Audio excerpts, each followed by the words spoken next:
بسم اللہ الرحمن الرحیم۔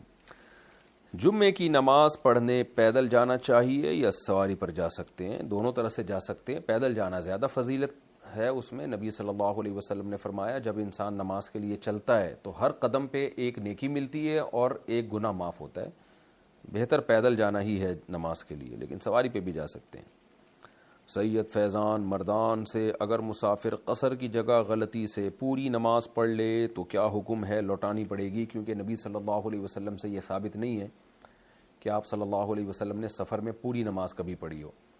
اور حضرت عائشہ رضی اللہ عنہا سے روایت ہے، صحیح حدیث ہے کہ اصل میں تو دو رکعتیں ہی اسلام میں فرض ہوئی تھیں، پھر حضر میں یعنی جب ہم سفر میں نہیں ہوتی تو ظہر عصر اور عشاء کو 4 کر دیا گیا اور سفر کو اپنی اصل پہ باقی رکھا گیا، اور فجر کی نماز میں قرات کا اضافہ کر دیا گیا۔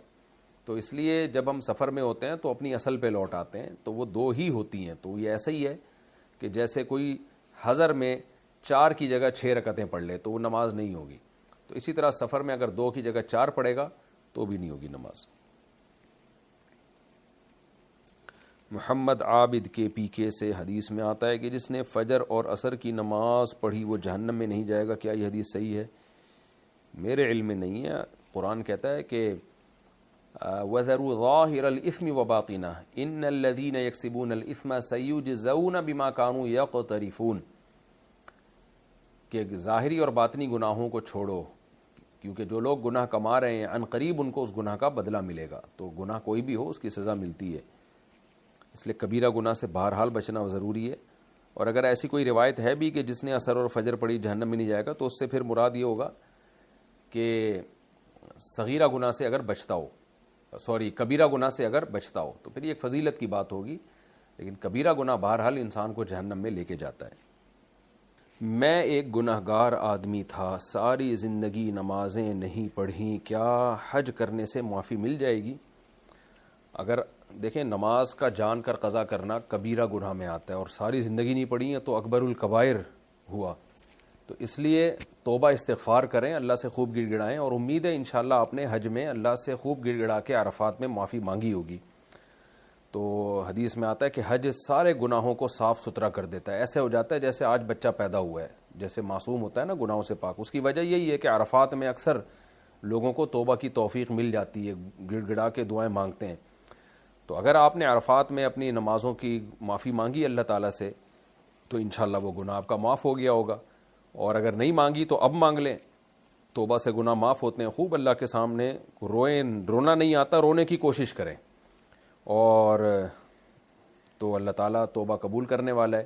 اور اب پھر قضا بھی شروع کر دیں ان پرانی نمازوں کی، آئندہ تو نماز پڑھیں لیکن پچھلی بھی نمازوں کی قضا شروع کر دیں اب آپ۔ تو روزانہ 1 دن کی نمازیں پچھلی قضا کر لیا کریں اور حساب لگا کے رکھ لیں، تو جتنی زندگی میں ہو گئی، نہیں ہوئی تو انشاءاللہ اللہ تعالیٰ معاف کر دے گا۔ 2 دانت سے کم کا بچھڑا ذبح کر کے کھانا کیسا ہے؟ کیونکہ قربانی میں 2 دانت سے کم کے بچھڑے ذبح کرنا جائز نہیں ہے کیا؟ دیکھیں بچھڑا گائے ان کے لیے 2 سال کا ہونا ضروری ہے، 2 دانت کا ہونا ضروری نہیں ہے۔ 2 دانت کو لوگ اس لیے چیک کرتے ہیں کہ 2 دانت اگر نکل آئے نا تو یقین ہو جاتا ہے کہ یہ 2 سال پورے کر چکا ہے، یہ جانور 2 سال کا ہو چکا ہے، اس لیے لوگ دانت دیکھ رہے ہوتے ہیں، ورنہ شریعت میں 2 سال ہے۔ نبی صلی اللہ علیہ وسلم نے جو عمر بتائی ہے وہ 2 سال بتائی ہے۔ تو اگر آپ کو یقین ہے کہ یہ 2 سال کا ہو چکا ہے، یا غالب گمان ہے قریب با یقین، تو بھی وہ اس کی قربانی جائز ہے، لیکن اگر 2 سال سے کم کا ہے تو پھر جائز نہیں ہے۔ بکرے کے لیے 1 سال ہے۔ اگر عربی میں لکھا ہوا قرآن پڑھنے میں اٹک اٹک کر پڑھا جاتا ہو اور غلطیاں بھی ہو جاتی ہوں تو کیا ہندی میں لکھا ہوا قرآن پڑھنا جائز ہے؟ بھائی ہندی میں قرآن کو لکھنا ہی جائز نہیں ہے، قرآن عربی رسم الخط میں ہے، اور عربی رسم الخط ہی میں اس کو لکھا جائے گا، اس کو چینج کرنے کی اجازت نہیں ہے۔ تو اس لیے عربی سیکھیں، قرآن پڑھنا سیکھیں عربی رسم الخط میں۔ ہاں ترجمہ ہندی میں بھی ہو سکتا ہے، اردو میں بھی ہو سکتا ہے، انگلش میں بھی ہو سکتا ہے، لیکن قرآن کے رسم الخط کو تبدیل نہیں کیا جا سکتا۔ موبائل کی اسکرین پر اللہ کے نام کی تصویر لگانا کیسا ہے؟ جائز ہے؟ البتہ جب بیت الخلاء وغیرہ میں جائیں تو اسکرین اکثر بند ہی ہوتی ہے، تو اس کا اہتمام کریں کہ اسکرین کو بند رکھیں۔ شہزان صاحب انڈیا سے، اگر کوئی شخص فلیور والا حقہ روز روز پیتا ہو تو یہ بھی نشے کی کیٹیگری میں آئے گا؟ بھائی نشے کی کیٹیگری میں آئے گا نہیں آئے گا، یہ اس کا مدار اس پر ہے حقے میں ڈال کے الا ہے، خالی فلیور ڈالنے سے تھوڑی ہو جاتا ہے نشہ یا کچھ نقصان اس میں، تو تمباکو ڈالنے سے ہوتا ہے، تو تمباکو جائز ہے، ناپسندیدہ ہے، باقی اس میں کیا ڈال رہے ہیں یہ تو آپ بتائیں گے کہ اس حقے میں کیا ڈال رہے ہیں، تو میں یعنی فتویٰ دے سکوں گا، بتا سکوں گا کہ اس کا پینا جائز ہے یا نہیں ہے، نشے میں آتا ہے کہ نہیں آتا ہے۔ اگر کسی سے محبت ہو جائے اور ان سے ہم نہ ہونے کے برابر ملاقات کریں اور وہ بھی پردے میں، تو کیا یہ جائز ہے؟ نہیں، جائز نہیں ہے۔ کسی نامحرم سے محبت ہو جائے تو سوائے آپ کے پاس نکاح کا پیغام بھیجنے کے اور کوئی آپشن نہیں ہے، پیغام بھیج دیں، ہاں ہو جائے تو ٹھیک ہے، نہیں ہو جائے تو بالکل کنارہ کشی اختیار کر لیں، کیونکہ اللہ نے زنا سے نہیں بلکہ زنا کے قریب جانے سے بھی منع کیا ہے۔ لا تقربوا الزنا، اللہ کہتے ہیں زنا کے قریب بھی مت پھٹکو، تو کسی غیر محرم کے سے بلا وجہ پردے میں بھی جا کے مل رہے ہوں، آپ فون پہ بات کر رہے ہوں، تو یہ سب چیزیں انسان کو زنا کے قریب لے کے جاتی ہیں، تو اس لیے ناجائز ہے، حرام ہے، آپ اس سے اجتناب کریں۔ بینک میں کسی کمپنی کے تھرو آئی ٹی کا کام کرنا جائز ہے یا نہیں؟ آئی ٹی کا کام میں کیا کر رہے ہیں؟ اگر کوئی ان کو کوئی سافٹ ویئر بنا کے دے رہے ہیں، آئی ٹی کے کام میں تو بہت سارے کام ہوتے ہیں نا، ایسا سافٹ ویئر بنا کے دینا جو سودی کاموں کے علاوہ کسی اور میں استعمال ہی نہ ہو سکتا ہو، تو وہ تو ناجائز اور حرام ہے۔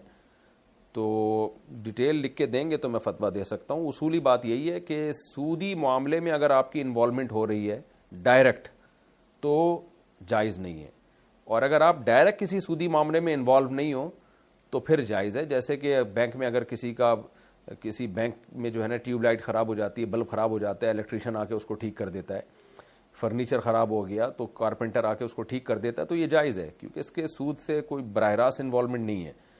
تو ایسے ہی کمپیوٹر خراب ہو جاتا ہے یا کوئی سافٹ ویئر بنا کے دینا ہے ان کو، اور وہ براہ راست وہ ایسا سافٹ ویئر جو سود کے علاوہ بھی بیسیوں کاموں میں استعمال ہو سکتا ہے، تو جائز ہے آپ کے لیے پھر۔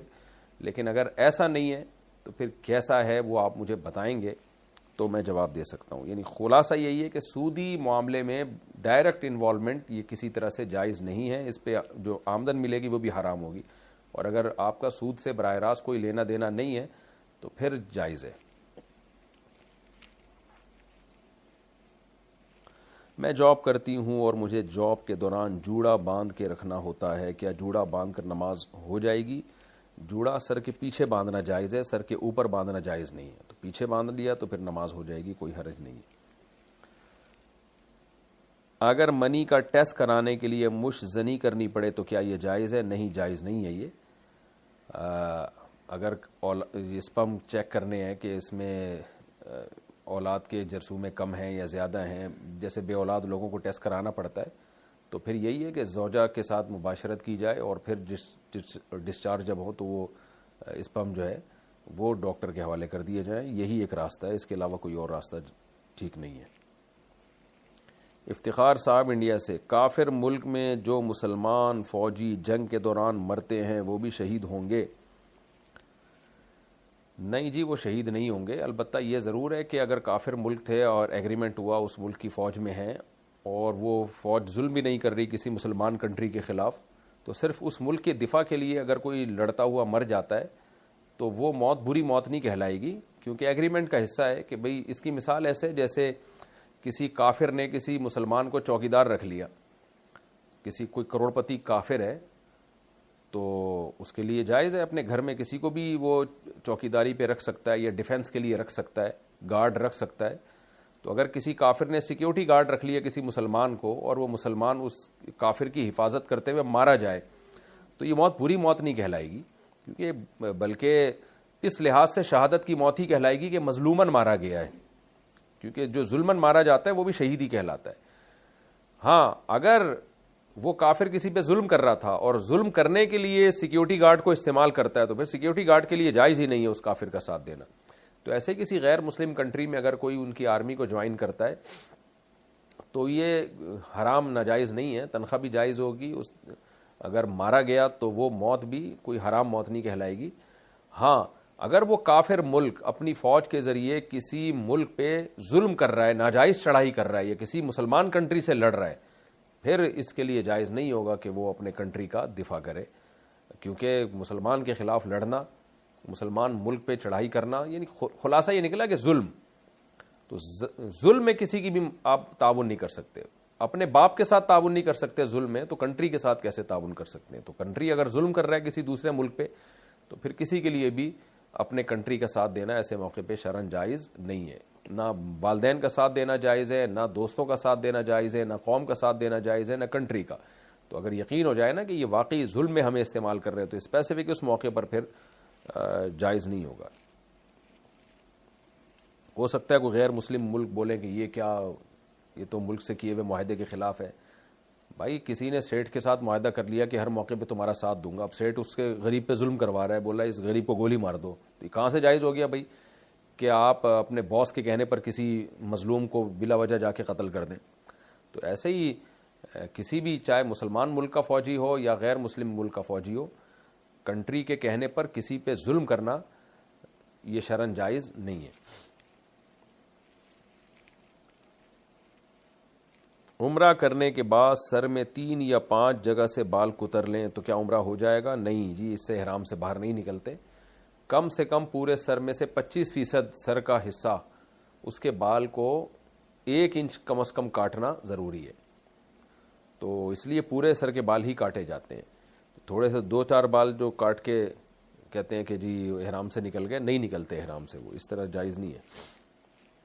میرے شوہر نے مجھے 3 دفعہ طلاق کہی اور میرے گھر والوں نے مجھے 3 کو 1 کہہ کر واپس بھیج دیا. میں نے 1 مہینہ عدت بھی کی, اب میرے لیے کیا حکم ہے؟ بالکل غلط کیا گھر والوں نے, 3 طلاقیں دے دی ہیں تو تینوں واقع ہو گئی ہیں اور آپ اپنے شوہر پر حرام ہو گئی ہو, تو واپس بھیج دیا تو آپ واپس چلی جائیں اپنے, یعنی نہیں رہیں شوہر کے ساتھ. اگر شوہر بیوی کو دھمکی دے کہ آئندہ تم نے مجھ سے لڑائی کی تو تمہیں 3 طلاق, تو اگر بیوی شوہر سے لڑے تو طلاق ہو جائے گی؟ جی ہو جائے گی, تینوں طلاقیں واقع ہو جائیں گی. وہ تو پاگل شوہر ہے. کیا باپ اپنی بیٹی کو گھٹی دے سکتا ہے؟ بالکل دے سکتا ہے. عبد اللطیف انڈیا سے, کیا گناہوں سے توبہ کرنے کے بعد بھی قیامت کے دن وہ گناہ دکھائے جائیں گے؟ نہیں جی, اللہ تعالیٰ جب سچی توبہ کوئی کر لیتا ہے تو اس کے نشانات بھی مٹا دیتے ہیں. تو اب یہ ہے توبہ کتنی پاورفل ہے, تو مضبوط توبہ کرنی چاہیے. تو اللہ تعالیٰ کی رحمت سے امید ہے, اور روایات سے بھی پتہ چلتا ہے کہ وہ ختم کر دیتے ہیں اللہ تعالیٰ اس کو. محمد آصف انڈیا سے, مفتی صاحب تعویلیں کرنے کا کیا حکم ہے؟ کون سی غلطی پر تعویلیں کرنی چاہیے؟ دیکھیں, کسی سے جب ہمارے پیسوں کا لین دین ہو یا رشتے ناتے ہوں, پھر تو ہمیں شریعت نے بہت ہوشیار رہنے کا حکم دیا ہے. پھر تو تعویلات کرنے کی ضرورت نہیں ہے. معاملات کر رہے ہیں, ایسا نہ ہو پیسے لے کے بھاگ جائے, یا رشتہ دے رہے ہیں کسی کو, اپنی بیٹی دے رہے ہیں, بہت اچھی طرح چھان پٹک کے کرنا پڑے گا. لیکن نارملی جس سے ہمارا لینا دینا کچھ نہیں ہے, تو اس کے بارے میں شریعت کا حکم یہ ہے کہ یا ایھا الذین آمنوا اجتنبوا کثیرا من الظن ان بعض الظن اثم, کہ ایمان والو خلاصہ اس آیت کا یہ, بدگمانی سے بچو. کسی کا کوئی عمل آپ کے سامنے آ جائے, اس کا اچھا پہلو بھی نکلتا ہے, برا پہلو بھی نکلتا ہے, تو آپ تعویل کر کے اس کے اچھے پہلو کی طرف اس کو لے کر جائیں. محمد رئیس انڈیا سے, ریڈ بل پینا کیسا ہے؟ ریڈ بل میں, ہمارے ہاں جو ریڈ بل ملتی ہے اس میں تو کوئی ناجائز چیز شامل نہیں ہوتی, تو جائز ہے. البتہ صحت کے لیے نقصان دہ ہے, انرجی بوسٹ ہے. کہتے ہیں کہ شوگر لیول بہت زیادہ بڑھ جاتا ہے, تو بالآخر آہستہ آہستہ آدمی ناکارہ ہونا شروع ہو جاتا ہے اس سے. تو اس لیے جتنی بھی پیکنگ کی چیزیں آ رہی ہیں نا, میں نے اس پہ بہت تحقیقات کی ہے کہ بازار کی پیکنگ کی چیزوں سے بالکل ایوائڈ کریں. جوس پیا ہی نہیں, پھل کھایا کریں. اگر جوس پینا بھی ہے تو خود جوس نکال کے پئیں. پیکنگ کی چیزیں, پیکنگ کے جوس پئیں گے تو آپ کا اپنا جوس نکل جائے گا. میں نے بہت تجربے, میرا گلا بہت سینسیٹیو ہے اور میدا بھی بہت سینسیٹیو ہے. میں کوئی بھی پیکنگ کی چیز کتنی اچھی کمپنی کی ہو, جب بھی میں نے پی ہے مجھے فوراً پتہ چلا کہ وہ غلط چیز پیٹ میں گئی ہے. حالانکہ بڑی اچھی شاندار کمپنیاں ہوتی ہیں, ملٹی نیشنل کمپنیاں ہوتی ہیں, اور بڑی زبردست کہ بھئی یہ تو آرگینک ہے. بھائی پیکنگ کی چیزوں میں 20 دفعہ تجربہ ہو چکا ہے. آپ فریش کوئی بھی چیز پئیں, گھر کی چیز کھائیں تو کچھ بھی نہیں ہوتا, صحت فٹ فاٹ رہتی ہے. تو میں اپنا تجربہ شیئر کر رہا ہوں, ہو سکتا ہے میری تحقیق غلط ہو. تو یہ ریڈ بل ویڈ بل چھوڑ دیں, یہ کمپنیوں کو جو ہے نا ان کو پیسہ جا رہا ہے سارا, آپ کی صحتیں برباد ہو رہی ہیں. آرگینک چیزوں پہ آئیں, دیسی چیزوں پہ آئیں, اور اگر تھکاوٹ کبھی ہو رہی ہے تو آرام کریں, سو جائیں. نیچرل طریقہ تو یہی ہے. اگر یہ کیا ہے, ذاکر حسین گجرات سے, میری بیٹی کی شادی ہے اور اس کی نانی عدت میں ہیں, وہ کیسے شرکت کریں؟ کیا وہ عدت میں گھر تبدیل کر سکتی ہیں؟ نہیں کر سکتی, ان کو عدت پوری کرنا لازم ہے. شادی کوئی ایسا شرعی عذر نہیں ہے شادی میں شرکت کے اس کی وجہ سے عدت چھوڑنے کی گنجائش ہو. کیا حاملہ عورت نفلی روزہ رکھ سکتی ہے؟ جی بالکل رکھ سکتی ہے اگر رکھنا چاہے. کیا خرگوش کھانا جائز ہے؟ جی بالکل جائز ہے. حرم شریف میں کعبے کی طرف بیٹھ کر تصویر کھنچوانا جائز ہے؟ جائز ہے, لیکن وہاں کعبے میں بیٹھ کے اللہ اللہ کیا کریں, طواف کیا کریں. ٹھیک ہے, ایک آدھ تصویر لے لی یادگار کے طور پہ, ٹھیک ہے, لیکن وہاں تو سیلفی گیری کا پورا پروگرام چل رہا ہوتا ہے. مجھے تو بڑا ہی عجیب سا لگ رہا ہوتا ہے, اللہ کے گھر میں کھڑے ہوئے ہو اور شو بازیوں میں لگے ہوئے ہو. بھائی اس سے تو روحانیت ساری ختم ہو جاتی ہے. دل انسان کا سیاہ ہونے کا خطرہ ہوتا ہے. بیت اللہ میں جائیں تو اس کی عظمت ذہن میں رکھیں, طواف کریں, ذکر اللہ کریں, محبت سے دیکھیں بیت اللہ کو, دعائیں مانگیں. ان کاموں کو فوکس کرنا چاہیے. کسی کے پیر چھونا کیسا ہے؟ دیکھیں, اس عمل کے ناجائز ہونے کی کوئی دلیل نہیں ہے. فی نفسی ہی تو ایک جائز عمل ہے, کسی کے بھی عقیدت میں پاؤں چھو سکتے ہیں, لیکن اتنی عقیدت میں یعنی کسی کے ادب میں اتنا غلو کرنا, اس سے نقصانات بہت ہوتے ہیں آگے چل کے. تو اس لیے اس سے اوائڈ کرنا ہی بہتر ہے. بعض چیزوں پہ پابندی اس لیے لگائی جاتی ہے کہ وہ کسی بڑے فساد کا فیوچر میں ذریعہ بن سکتی ہیں. تو ہم نہیں دیکھتے کہ صحابہ کرام ایک دوسرے کے پیر چھوتے ہوں, یا نبی صلی اللہ علیہ وسلم کے کبھی پیر چھوئے ہوں آ کے. تو میرے علم میں ایسی روایت نہیں. اگر بالفرض ہو بھی تو نبی صلی اللہ علیہ وسلم کے ساتھ تو ایسا کسی نے کیا, تو آپ صلی اللہ علیہ وسلم کی شان تو ایسی ہے کہ اس کی تو آپ کی جتنی تعظیم کی جائے کم ہے. لیکن نارملی جب ہم عقیدت میں بہت غلو کرتے ہیں, بہت زیادہ کسی کو یعنی اتنا کہ اس کے پاؤں چومنا شروع کر دیں یا چھونا شروع کر دیں, تو اس کے سوسائٹی میں فسادات بہت زیادہ ہوتے ہیں. اس سے خود پسندی پیدا ہوتی ہے, تکبر پیدا ہوتا ہے سامنے والے کے دل میں, اور بعض دفعہ وہ اس قابل بھی نہیں ہوتا ہے جس کے پیر چھوئے جا رہے ہیں کہ اس یعنی کہ اتنی اس کو رسپیکٹ دی جائے. تو عام طور پر یہ چیزیں کم علم لوگوں میں زیادہ ہوتی ہیں, جہلا میں زیادہ ہوتی ہیں یہ چیزیں. اس لیے اس سے اجتناب ہی کرنا چاہیے. ہاں کبھی ماں باپ کے پاؤں چھو لیے ایک الگ بات ہے, کبھی کبھار وہ بھی, اس کا بھی معمول بنانا ناجائز ہونے کی میں نے بتایا کوئی دلیل نہیں ہے, لیکن اس کا بھی معمول بنائیں گے تو یہ چیز رسم بن جائے گی, پھر جو نہیں کرے گا اس کو لوگ برا سمجھیں گے. تو لا تشددوا فیشدد اللہ علیکم او کما قال صلی اللہ علیہ وسلم. نبی نے فرمایا کہ اپنے آپ کو مصیبتوں میں سختیوں میں مت ڈالو. اللہ نے جتنی آسانیاں رکھی ہیں وہ آسانیوں ہی پہ دین کا مدار رکھا ہے. تو نارملی رسپیکٹ دینی چاہیے بڑوں کو, جیسے سب دیتے ہیں. السلام علیکم, وعلیکم السلام. بہت زیادہ کبھی جوش آیا تو ہاتھ چوم لیے اپنے پیر و مرشد کے, تو پاؤں تک نہیں جانا چاہیے, اس میں غلو ہو جاتا ہے, نقصان ہوتا ہے اس کا آگے. اس لیے اس رسم سے اجتناب لازم ہے. آصفہ صاحبہ ساؤتھ افریقہ سے, اگر عورت کی آواز گھر سے باہر چلی جائے تو اس کے بارے میں کیا حکم ہے؟ ہم جس علاقے میں رہتے ہیں وہ بہت سناٹے والا علاقہ ہے. اگر بچوں کو بلانے کے لیے یا فون پر بات کرتے ہوئے آواز باہر چلی جائے اور باہر مرد بھی کام کر رہے ہوتے ہیں تو کیا کریں؟ عورت کو چاہیے اپنی آواز کا پردہ کرے. باقی اگر بچوں کو بلانے کے لیے کبھی ضرورت سے آواز نکل جائے تو کوئی حرج نہیں ہے, اس میں کوئی گناہ نہیں ہے. لیکن بہرحال عورت کے لیے شریعت نے حیا کو, شرم کو پسند کیا ہے. تو جتنا اپنی آواز کو غیر مردوں سے چھپائے گی اتنا ہی زیادہ اچھا ہے. مسلم سوسائٹی میں جب تک ہم انگریزوں کے اثر سے آزاد تھے تو اس کا بہت خیال کیا جاتا تھا کہ خواتین زور سے نہ چلائیں, گھر سے باہر ان کی آواز نہ جائے. اب تو غیر مسلموں کا غلبہ ہے تو انہوں نے سارا کلچر ہی کی ایسی کی تیسی کر دی ہے. پردہ ختم, حیا ختم, سب چیزیں ختم. تو اس لیے جتنا اپنی آواز کو چھپا سکتی ہیں تو بہتر یہی ہے کہ اپنی آواز کو کنٹرول کیا جائے, غیر مردوں کے کان میں آواز نہ پڑے. یہ شریعت میں زیادہ پسندیدہ ہے. ہاں ضرورت ہو تو ایک الگ بات ہے. باقی رات کے وقت بچے باہر گئے ہیں اور ان کو بلانا پڑ رہا ہے آواز دے کے, تو ظاہر ہے رات کے وقت, اور ملک بھی افریقہ ہے تو خطرہ ہوتا ہے وہاں پہ, کیونکہ وہاں جو ڈاکو بھی ہوتے ہیں وہ اندھیرے میں نظر ہی نہیں آتے, ان کے کلر اور اندھیرے کا کلر ایک ہی جیسا ہوتا ہے. تو اس میں تو ظاہر ہے آواز دینا ہی پڑے گی، بے شک غیر مرد کے کان میں آواز چلی جائے، لیکن بچے کی سیکیورٹی زیادہ ضروری ہے۔ یہ کیا لکھا ہے جی؟ اداس خان کراچی سے، آنکھیں بند کر کے نماز پڑھنا کیسا ہے؟ خلاف سنت ہے، نبی صلی اللہ علیہ وسلم آنکھیں کھول کے نماز پڑھا کرتے تھے۔ جو اذان دے کیا وہی اقامت دے سکتا ہے یا کوئی اور بھی دے سکتا ہے؟ جو شخص اذان دے اقامت اسی کا حق ہے، تو اس کی اجازت سے کوئی بھی دے سکتا ہے، لیکن اس کی اجازت کے بغیر یہ عمل ٹھیک نہیں ہے۔ کیا فرض نماز جماعت سے پڑھنا ضروری ہے؟ اگر کام میں مشغولیت کی وجہ سے 1-2 گھنٹے کے بعد پڑھے تو کیا وہی ثواب ملے گا؟ فرض نماز مسجد میں جا کے پڑھنا ضروری ہے، صرف جماعت سے نہیں بلکہ مسجد کی جماعت سے پڑھنا ضروری ہے۔ تو اگر مسجد قریب میں نہیں ہے، بہت دور جانا پڑتا ہے، تو پھر آپ اپنے ہی علاقے میں جماعت کرائیں، تو پھر بھی انڈیویجولی نہیں پڑھی جائے گی، جماعت سے ہی پڑھی جائے گی۔ کوئی پڑھنے والا ہی نہیں ہے جماعت سے، تو پھر مجبوری میں اکیلے پڑھی جائے گی۔ تو کام کی وجہ سے 1-2 گھنٹے بعد نہیں پڑھیں، کام کو 1-2 گھنٹے بعد ڈیلے کریں۔ تو جماعت سب سے بڑا کام ہے، جماعت سے فرض نماز پڑھنا۔ اس کام کو تمام کاموں پہ آپ تمام کاموں سے جماعت سے نماز پڑھنے والے کام کو آپ سپیریئر رکھیں، یہ اللہ کا حکم ہے۔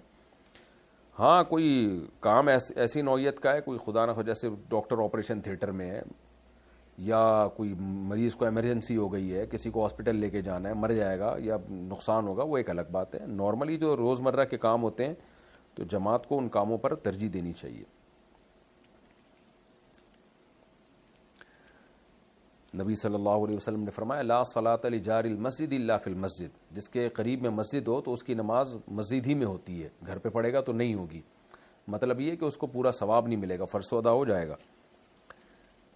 نینا USA سے، میرا نماز میں بالکل دل نہیں لگتا، بہت کوشش کرتی ہوں لیکن دل نہیں لگتا، پھر کچھ نمازیں پڑھ کے چھوڑ دیتی ہوں، مجھے لگتا ہے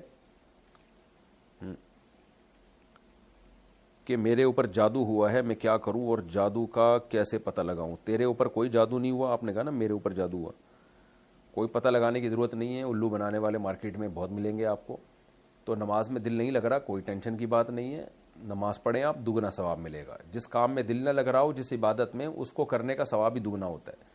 تو ہم اللہ کے غلام ہیں، ہمیں جو کام کہا گیا ہے ہم نے اس کو فوکس کرنا ہے۔ تو نہ لگے دل، بس آپ نماز پڑھیں، اس پہ ثواب آپ کو دگنا ملے گا۔ اس بحث میں پڑھے ہی نہیں کہ دل لگ رہا ہے کہ نہیں لگ رہا، ہمارے سوچنے کی چیز ہی نہیں ہے یہ۔ آپ کو کوئی کام اگر دے دیا جائے بڑوں کی طرف سے، یا کوئی کہیں جاب کرتا ہو، باس نے اس کے ذمہ کوئی کام لگایا کہ یار یہ چیک لے جا، بینک سے اماؤنٹ نکال کے لے آ، اب وہ کہہ رہے میرا دل نہیں لگ رہا وہاں جانے میں، تو کیا باس چھوڑ دے گا اس کو؟ بولے گا میں نے تجھ سے پوچھا ہے کہ تیرا دل لگ رہا ہے کہ نہیں لگ رہا، میں نے تجھے کہا ہے کہ یہ کام کر۔ تو جو کام ہوتا ہے نا وہ کیا جاتا ہے، چاہے دل لگے یا نہ لگے۔ تو اللہ نے ہمارے ذمہ نماز لگائی ہے، نماز میں دل لگنا اللہ نے ہمارے ذمہ فرض نہیں کیا۔ دل لگانے کی کوشش کرنا تو فرض ہے، دل کا لگنا فرض نہیں ہے۔ دل لگے تو بھی ٹھیک ہے، نہیں لگے تو بھی ٹھیک ہے، آپ کام کو فوکس کریں تو انشاءاللہ خود ہی دل بھی لگنا شروع ہو جائے گا۔ فضل امین کوہستان سے، میں نے سنا ہے کہ کسی مسلمان کو کافر کہنے سے کافر ہو جاتے ہیں، کیا یہ بات صحیح ہے؟ جی ہاں، حدیث میں آتا ہے کہ جو کسی مسلم کو کافر کہتا ہے تو کلمہ اسی کی طرف لوٹ کے آتا ہے۔ تو لیکن یہاں کفر سے مراد ہے کفر دون کفرین، یعنی کفر کے قریب چلا جاتا ہے، کافروں والا کام کر دیا گویا کہ اس نے، یعنی کام کا مطلب اتنا کبیرہ گناہ کیا، کبیرہ گناہ تو کافر ہی کرتے ہیں، تو اس لیے اس سے اوائڈ کرنا لازم ہے، کسی مسلمان کو کافر نہیں کہنا چاہیے۔ امریکہ سے کسی نے پوچھا ایسی جگہ پر کام کرنا جائز ہے جہاں پر الکوہل اور پورک بکتا ہو، کیا آمدن حلال ہوگی؟ اگر آپ بھی یہ خنزیر کا گوشت بیچ رہے ہیں یا الکوہل بیچ رہے ہیں تو خنزیر کا گوشت بیچنے پر جو اماؤنٹ آئے گی، جو تنخواہ ملے گی یا کمیشن ملے گا، وہ تو حرام ہی ہوگا۔ لیکن اگر آپ خنزیر نہیں بیچ رہے، الکوہل نہیں بیچ رہے، آپ جائز چیزیں بیچ رہے ہیں، تو بے شک وہاں الکوہل بکتا ہو یا یہ دوسرا خنزیر کا گوشت بھی بکتا ہو تو اس کے بکنے سے آپ کی آمدن پہ کوئی اثر نہیں پڑے گا، آپ کی آمدن حرام نہیں ہوگی۔ تو آپ جائز کام کرتے رہیں، اگر اسی ہوٹل میں کوئی غیر مسلم ناجائز کر رہا ہے تو وہ خود ذمہ دار ہوگا۔ سونے سے وضو ٹوٹتا ہے یا نماز ٹوٹتی ہے؟ دیکھیں نماز میں اگر آنکھ لگ گئی تو اس سے نماز نہیں ٹوٹتی۔ ہاں اگر نماز میں سجدے میں جیسے خواتین سجدہ کرتی ہیں سمٹ کے، اس طرح سوتے سوتے اس کیفیت میں کوئی شخص چلا گیا تو چونکہ بالکل ہی بچھ گیا ہے زمین پہ، تو یہ گہری نیند ہے، تو اس سے پھر وضو بھی ٹوٹ جائے گا اور نماز بھی ٹوٹ جائے گی۔ تو سونے سے وضو ایسی صورت میں ٹوٹتا ہے کہ جب گہری نیند ہو، اور گہری نیند کا مطلب یہ ہے کہ اگر آپ بیٹھے ہوئے ہیں اور دونوں کولہے زمین پہ ٹکے ہوئے ہیں تو پھر ایسی کنڈیشن میں سونے سے وضو نہیں ٹوٹتا. لیکن اگر دائیں طرف یا بائیں طرف لڑک گئے اور ایک کولا بھی زمین سے اڑ گیا، ایک سرین بھی زمین سے اڑ گئی، تو پھر وضو ٹوٹ جائے گا. اور لیٹے لیٹے سو گئے، یعنی زمین پہ چت لیٹ کے سو جاتے ہیں، اس سے بھی وضو ٹوٹ جاتا ہے. لیکن بیٹھے بیٹھے اگر سو گئے یا یوں یوں کر کے جھوم رہے ہیں اور ایک سرین بھی زمین سے نہیں اٹھی، دونوں کولے زمین پہ ٹکے ہوئے ہیں، تو ایسی کنڈیشن میں بیٹھ کے اگر کوئی سوتا ہے تو وضو نہیں ٹوٹتا. کیا مرد تہجد کی نماز گھر میں پڑھ سکتا ہے؟ جی، گھر میں ہی پڑھنی چاہیے. تہجد مسجد کے بجائے گھر میں پڑھنا افضل ہے. اگر پاکستان سے باہر رہائش ہے اور وصیت کر دی کہ پاکستان میں مجھے دفنانا اور انتقال ہو گیا تو کیا حکم ہے؟ اس وصیت پر عمل لازم نہیں ہے. جہاں انسان کی موت ہوئی ہو اسی شہر میں اس کو دفنانا چاہیے. تو اس وصیت پر عمل لازم نہیں ہے. باقی اختلافی مسئلہ ہے کہ وہاں سے اس کو دوسرے شہر شفٹ کرنا جائز ہے یا نہیں ہے، بڑا اختلاف ہے اس میں. افضل بہرحال یہی ہے کہ جہاں ڈیتھ ہوئی ہے اسی شہر میں دفنا دیا جائے. میں اپنی مرضی سے شادی کرنا چاہتی ہوں، کیا میں غلط کر رہی ہوں؟ نہیں، بالکل، پہلی دفعہ آپ نے صحیح کام کیا ہے. آپ شادی کرنا چاہ رہی ہیں تو اپنی مرضی سے دوستیاں لگانا حرام ہے. شادی کرنا شریعت میں قابل تعریف ہے. تو اگر آپ شادی کرنا چاہ رہی ہیں اور لڑکا آپ کے یعنی کوئی ایسا آپ کے لیول کا ہے، وہ اس میں چرسی ہیروئنچی ٹائپ کا نہیں ہے، کوئی بہت ہی کوئی ایسا نہیں ہے جو آپ کے خاندان کے لیے ایک ذلت کا سبب بن سکتا ہے، اس طرح کے کوئی نہیں ہے، تو پھر آپ کے والدین کو آپ کی مرضی کو ترجیح دینا لازم ہے. ہاں، بعض دفعہ لڑکیاں ایسی جگہ کر رہی ہوتی ہیں بندہ ہی ٹھیک نہیں ہوتا، تو پھر باپ کی بات مانیں آپ، پھر والد کو روکنے کا حق ہے. پھر یاسر رشید کشمیر سے، کیا بستر پر لیٹ کر ذکر کر سکتے ہیں؟ بالکل کر سکتے ہیں. اللہ تعالیٰ نے قرآن میں فرمایا یذکرون اللہ قیاما وقعودا وعلی جنوبہم. ہمارے نیک بندے اللہ کا ذکر کرتے ہیں کھڑے بھی، بیٹھے بھی اور لیٹے بھی. تو بہت اچھی بات ہے. ایک حدیث میں آتا ہے اللہ تعالیٰ، حدیث کا مفہوم یہ ہے، صحیح حدیث ہے، کہ بہت بڑے درجات اللہ ان کو عطا کریں گے جو نرم بستروں پہ بھی اللہ کو یاد کرتے ہیں. یعنی جس بستر میں انسان کو نیند آ رہی ہوتی ہے اور غافل ہو جاتا ہے، اس میں بھی اللہ کو یاد کریں گے. تو بہت بڑی فضیلت ہے اس کی. عثمان پٹھان انڈیا سے، مفتی صاحب، جس طرح ارطغرل میں لوگ سلام کے بعد سینے پر ہاتھ رکھتے ہیں اور جب مصافحہ کرتے ہیں تو ہاتھ سے ہاتھ نہیں ملاتے بلکہ گٹوں سے اوپر کی جگہ کو پکڑتے ہیں، کیا ہم اس طرح کر سکتے ہیں؟ بھائی، نبی صلی اللہ علیہ وسلم نے ایسے مصافحے کا جیسے طریقہ بتایا کہ اپنے دائیں ہاتھ سے اس کے دائیں ہاتھ کو پکڑا جائے، اس طرح، یہ سنت ہے. اس کے بعد پھر باقی سینے پہ ہاتھ رکھنا، یہ سب چیزیں سنت نہیں ہیں.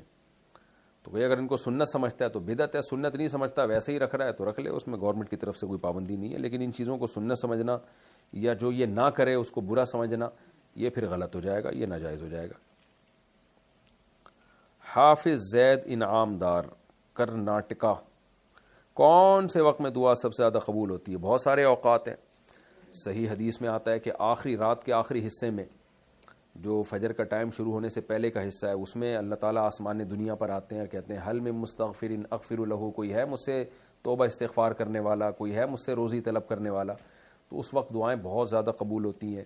اسی طرح جمعے کے دن حدیث میں آتا ہے گھڑی ایسی ہے جس میں دعا رد نہیں ہوتی. اور وہ کون سا ٹائم ہے؟ بعض علماء اس طرف گئے ہیں کہ وہ عصر کی نماز کے بعد کا ٹائم ہے. تو میرا خیال ہے، جہاں تک ٹوٹی پھوٹی میری تحقیق ہے، راجح قول شاید یہی ہے کہ عصر کے بعد کا وہ ٹائم ہے جس میں دعائیں جمعے کے دن زیادہ قبول ہوتی ہیں. اس طرح رمضان میں دعائیں زیادہ قبول ہوتی ہیں، لیلۃ القدر میں دعائیں قبول ہوتی ہیں. جب جہاد کے موقع پر انسان اللہ کے راہ میں لڑ رہا ہو اور صف قتال ہو تو اس وقت دعائیں قبول ہوتی ہیں. نمازوں کے بعد دعائیں قبول ہوتی ہیں. تو یہ سارے اوقات وہ ہیں جس میں دعائیں قبول ہوتی ہیں. اکثر عورتوں میں جب قرآن خوانی ہوتی ہے تو جس کے گھر میں قرآن خوانی ہوتی ہے وہ کہتی ہے کہ جو سجدہ تلاوت ہے وہ ہم کر لیں گے. تو سب عورتیں سجدہ تلاوت نہیں کرتی، کیا اس طرح کر سکتے ہیں؟ نہیں جی، جو سجدہ کی تلاوت کی آیت پڑھے گا اسی پر سجدہ کرنا لازم ہوگا، دوسرا نہیں کر سکتا ان کی طرف سے. زید انعام دار، کرناٹکا، کیا جم میں موٹیویشنل سانگ سن سکتے ہیں؟ نہیں۔ عبد الرافع صاحب کراچی سے، کیا الیکٹریکل سگریٹ کا کاروبار کر سکتے ہیں؟ کر سکتے ہیں، لیکن ناپسندیدہ کام ہے، کوئی اچھا کام نہیں ہے۔ اگر طواف کے دوران انسان بھول جائے کہ کتنے چکر لگائے ہیں اور 7 سے زیادہ چکر لگا لے تو طواف ہو جائے گا؟ اگر بالکل ہی کنفیوز تھا، پتہ ہی نہیں چل رہا تھا، تو پھر ایک چکر لگا لیا تو کوئی حرج نہیں ہے، لیکن اگر غالب گمانے کے ساتھ پورے ہو چکے ہیں تو پھر مزید چکر نہیں لگانا چاہیے۔ محمد انس، کیونکہ وہ پھر نیا طواف شروع ہو جاتا ہے۔ محمد انس ملک انڈیا سے، میں کھانسی کی وجہ سے رات بھر سو نہیں پایا اور میری فجر کی نماز قضا ہو گئی، میں بہت شرمندہ ہوں کہ میری فجر قضا ہوئی، میں کیا کروں؟ اگر آپ نے الارم لگایا تھا، صبح اٹھنے کی پوری کوشش کی تھی، پھر بھی آنکھ نہیں کھلی، تو پھر صحیح حدیث ہے، نبی صلی اللہ علیہ وسلم نے فرمایا لیس فی النوم تفریط، التفریط فی الیقظہ، کہ سوتے میں اگر انسان کی نماز نکل جائے تو اس میں کوئی گناہ نہیں ہے۔ وجہ اس کی ہے کہ انسان کو ظاہر ہے سوتے میں تھوڑی اپنے اوپر کنٹرول ہوتا ہے، تو فرمایا کہ گناہ جب ہوگا جب جاگتے ہوئے حالت میں انسان نماز قضا کرے۔ اسی طرح سوتے ہوئی حالت میں آپ نے اٹھنے کا انتظام ہی نہیں کیا، الارم نہیں لگایا، آپ کو حالانکہ پتہ تھا کہ میں سوؤں گا تو میری نماز قضا ہو سکتی ہے، تو اٹھنے کا انتظام کرنا چاہیے تھا، انتظام کیا پھر بھی آنکھ نہیں کھلی، تو بہرحال وہ معاف ہے، اس میں کوئی گناہ نہیں ہے، اور ایسی صورت میں کرنا یہ چاہیے۔ حدیث میں آتا ہے من نام عن صلاۃ او نسیھا فلیصلیھا اذا ذکرھا، او کما قال صلی اللہ علیہ وسلم، انسان نماز پڑھنا بھول جائے یا سو جائے تو جب اٹھے تو پھر پڑھ لے، لیکن فجر کا وقت جو ہے نا مکروہ وقت نکلنے کے بعد پڑھنی پڑے گی۔ پھر مرزا شاہزم ملیحہ آباد، میں سردے میں انگلیاں ملی ہوئی ہونی چاہیے یا نہیں؟ ملی ہوئی ہونی چاہیے جناب۔ تہجد نیند لینے کے بعد پڑھنی چاہیے یا نیند لینے سے پہلے بھی پڑھ سکتے ہیں؟ جو اصل سنت طریقہ ہے تہجد کا وہ سونے کے بعد اٹھا جائے، لیکن some thing is better than nothing, اگر کوئی نیند لینے سے پہلے بھی پڑھ لے تو انشاءاللہ تہجدی کا ثواب ملے گا، لیکن کم ثواب ہوگا۔ سوتیلی ماں کے ساتھ حج یا عمرہ کر سکتے ہیں؟ اگر سوتیلی ماں بالکل ینگ ہے، جوان ہے، تو یہ فتنوں کا دور ہے، تو ایسی صورت میں پھر جوان لڑکے کے لیے سوتیلی ماں کے ساتھ سفر کرنا جائز نہیں ہے، لیکن اگر سوتیلی ماں اگرچہ وہ محرم ہے، لیکن دور بہرحال فتنوں کا ہے اور سفر میں بہت خطرہ ہوتا ہے فتنے کا، تو لیکن اگر وہ بوڑھی ہو چکی ہے تو پھر جائز ہے، کوئی حرج نہیں ہے۔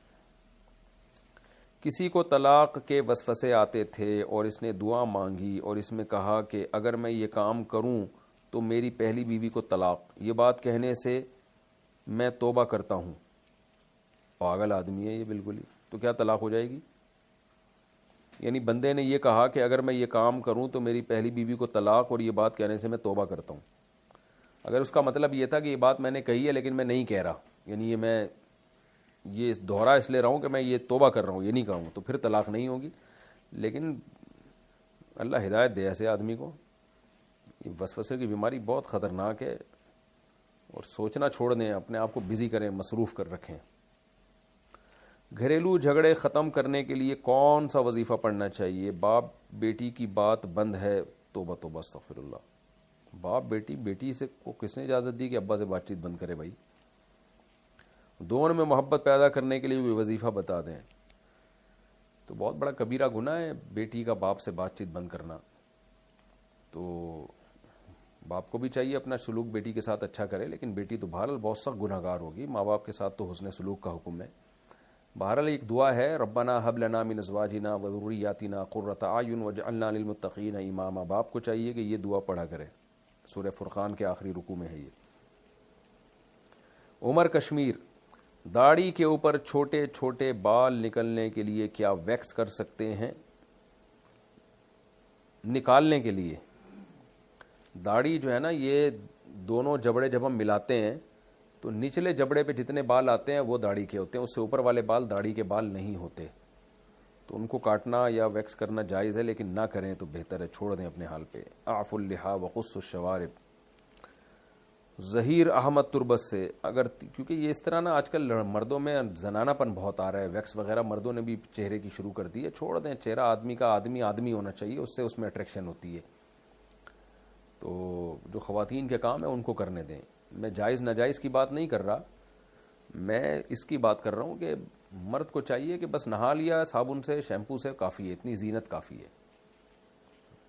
غیر مسلموں سے چیزیں سیکھ رہے ہیں، وہ پتہ نہیں کیا کیا کر رہے ہوتے ہیں، چہرے پہ گھس کے مالشیں ہو رہی ہوتی ہیں، اور کیا کرنا ہے اتنا جو ہے وہ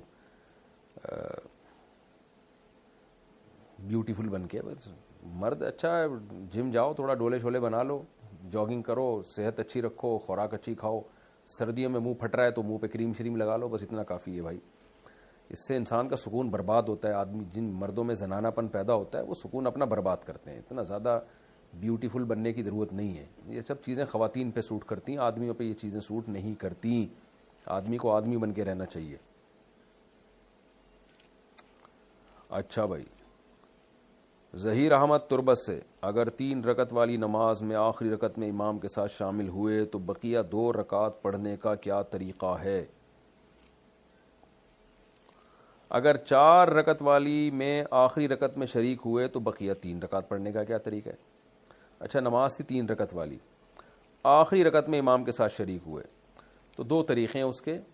جیسے مغرب کی نماز میں آپ امام کے ساتھ آخری رکعت میں شریک ہوئے تو امام جب سلام پھیرے آپ کھڑے ہو جائیں، ثنا پڑھیں، اعوذ باللہ بسم اللہ پڑھیں، سورہ فاتحہ پڑھیں، سورت ملائیں، اس کے بعد رکوع کریں، قومہ کریں، 2 سجدے کریں اور اس کے بعد بیٹھ جائیں، اتحیات پڑھیں، پھر دوبارہ کھڑے ہو جائیں اور پھر بسم اللہ پڑھ کے سورہ فاتحہ پڑھیں، سورت ملائیں، اور اسی طرح 2 سجدے کے بعد پھر اتحیات اور درود شریف دعا پڑھ کے سلام پھیر لیں. یہ طریقہ ہے جی. اور اگر 4 رکعت والی میں آخری رکعت میں شریک ہوئے تو بقیہ 3 رکعت پڑھنے کا کیا طریقہ ہے؟ اس کا طریقہ بھی بتا دیتا ہوں جی. اگر آپ 4 رکعت والی نماز میں آخری رکعت میں شریک ہوئے تو امام جب سلام پھیرے گا آپ کھڑے ہو جائیں گے، ثنا پڑھیں گے، اعوذ باللہ بسم اللہ پڑھیں گے، سورہ فاتحہ پڑھیں گے، پھر بسم اللہ پڑھ کے نئی سورت شروع کریں گے، اس کے بعد رکوع کریں گے، 2 سجدے کریں گے، اس کے بعد پھر آپ بیٹھ جائیں گے. بہتر یہی ہے. تو اتحیات پڑھیں اور اتحیات پڑھ کے پھر کھڑے ہو جائیں. پھر جب کھڑے ہو گئے تو پھر بسم اللہ پڑھی، سورہ فاتحہ پڑھی، سورت بھی ملائی، اور پھر رکوع کیا، سجدے کیے، پھر دوبارہ کھڑے ہو جائیں، یعنی بیٹھے نہیں، پھر کھڑے ہو جائیں، پھر بسم اللہ پڑھی، سورہ فاتحہ پڑھی، پھر رکوع کر لیں، یعنی سورت نہ ملائیں، کیونکہ یہ آپ کی تیسری رکعت ہے جو آپ نے امام کے پیچھے آپ کی چھوٹ گئی تھی، لہذا یہ تیسری رکعت ہے، لہذا اس میں فاتحہ کے بعد سورت نہیں ملائی جائے گی. تو اس طرح سے آپ کر لیں. اور اگر کسی نے ایسا کیا کہ آخری رکعت میں امام کے ساتھ وہ شریک ہوا تو امام نے جب سلام پھیرا یہ کھڑا ہو گیا اور سورہ فاتحہ پڑھی، سورت ملائی، اس کے بعد 2 سجدوں کے بعد بیٹھا نہیں، دوبارہ کھڑا ہو گیا تو بھی ٹھیک ہے.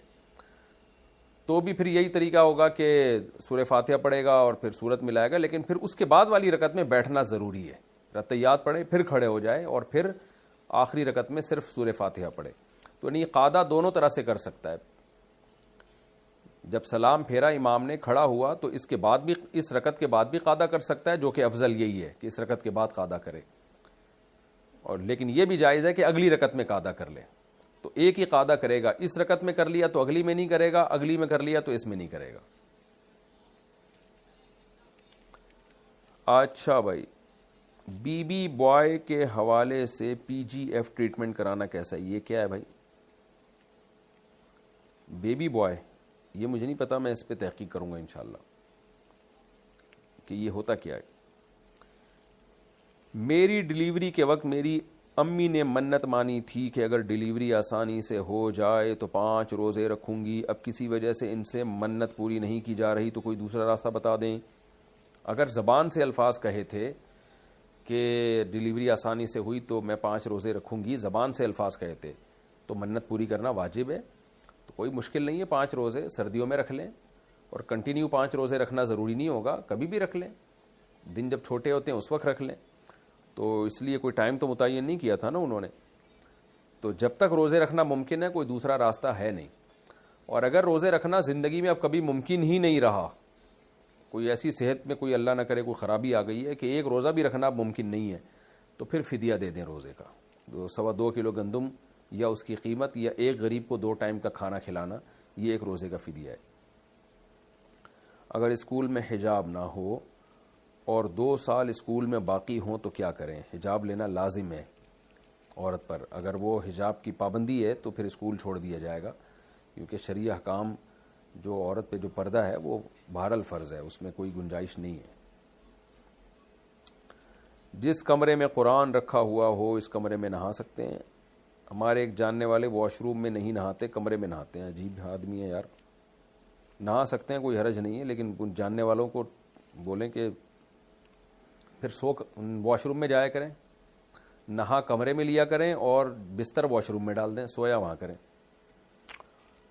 قضائے عمری پڑھنے کا طریقہ بتا دیں، میں 18 سال کی ہوں. اس پہ میں کئی دفعہ طریقہ بتا چکا ہوں. آپ یوٹیوب پہ سرچ کریں قضائے عمری کا طریقہ مفتی طارق مسعود، تو پورا طریقہ آ جائے گا، تو سرچ کر لیں بہت آسانی سے. اگر کسی شخص کی شادی میں بہت مشکلات آ رہی ہوں اور وہ پیسے دے کر زنا کرنا چاہے تو کر سکتا ہے؟ نہیں جناب، حرام ہے. فری پھوکٹ کا زنا بھی حرام، پیسے دے کے زنا کرنا بھی حرام، کبیرہ گناہ ہے، بہت سخت. اللہ کو زنا سے نفرت ہے.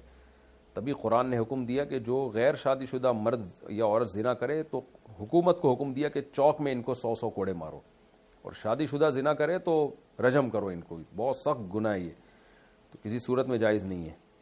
جو شادی میں اگر مشکلات پیش آ رہی ہیں تو اس کا بھی اللہ نے حل بتایا. وَلْيَسْتَعْفِفِ الَّذِينَ لَا يَجِدُونَ نِكَاحًا حَتَّى يُغْنِيَهُمُ اللَّهُ مِنْ فَضْلِهِ. سورہ نور میں اللہ فرماتے ہیں کہ جن کے لیے نکاح کا بندوبست نہیں ہو رہا وہ پاک دامنی سے رہیں، اور اللہ نے امید دلائی ہے کہ انشاءاللہ اللہ بندوبست کرا دے گا ان کا. تو گناہ کرنے کی اجازت نہیں ہے.